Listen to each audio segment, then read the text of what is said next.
Butembo Nord Kivu, du 3 au 4 janvier 2026, la Fondation Umoja-Ninguvu Fan Asbel, initiée par la députée nationale Kabira Katasoire Janine, a tenu son assemblée générale annuelle.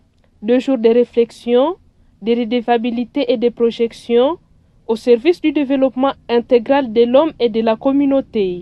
La première journée a été consacrée à la présentation des instances dirigeantes de la Fondation et à l'exposé de sa vision. Le coordonnateur Dati Tembo a rappelé la mission centrale de la FAN Asbel, développer l'humain dans toutes ses dimensions. Avec les résolutions de cette assemblée, FAN va voir comment déclencher le fonctionnement des autres coordinations provinciales. FAN, depuis sa création, a réalisé un très bon travail. FAN a distribué plus de 10 tonnes de semences de pommes de terre, 5 tonnes de semences de haricots, 2 tonnes de semences de riz et 500 kg d'arachides. Ça, c'est déjà beaucoup en termes d'agriculture.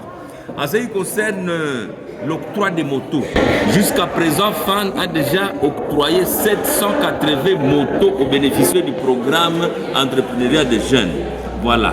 Et en termes de crédit commercial, le montant total qui a déjà été versé dans ce programme-là s'élève aux environs de 30 000.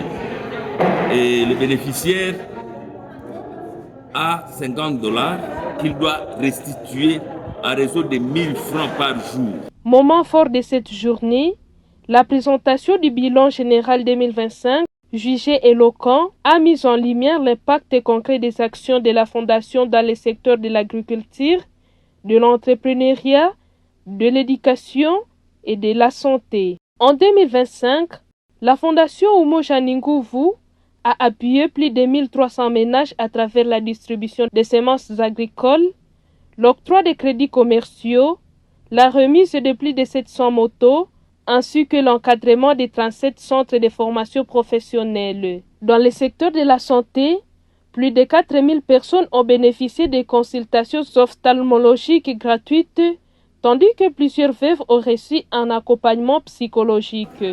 La deuxième journée a été marquée par l'organisation de 4 forums thématiques permettant aux membres d'analyser les forces, faiblesses, opportunités et menaces de la Fondation.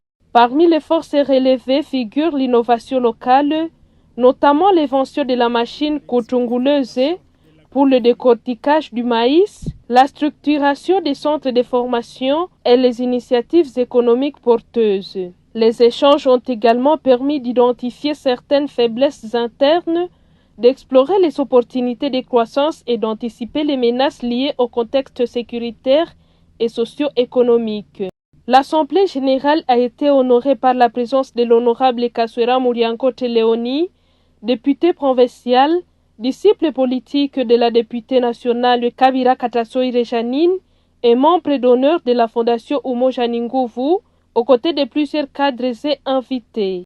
La clôture de l'Assemblée générale s'est déroulée dans une ambiance conviviale, marquée par des moments culturels, la remise des diplômes de mérite et la présentation d'initiatives innovantes, dont le projet FAN Transport, porté par la FAN Maboya. À l'issue de ces 2 jours de travaux, la Fondation Umoja-Ninguvu ressort renforcée avec une vision claire et une ambition affirmée. Bâtir un développement socio-économique durable fondé sur l'unité et la responsabilité collective.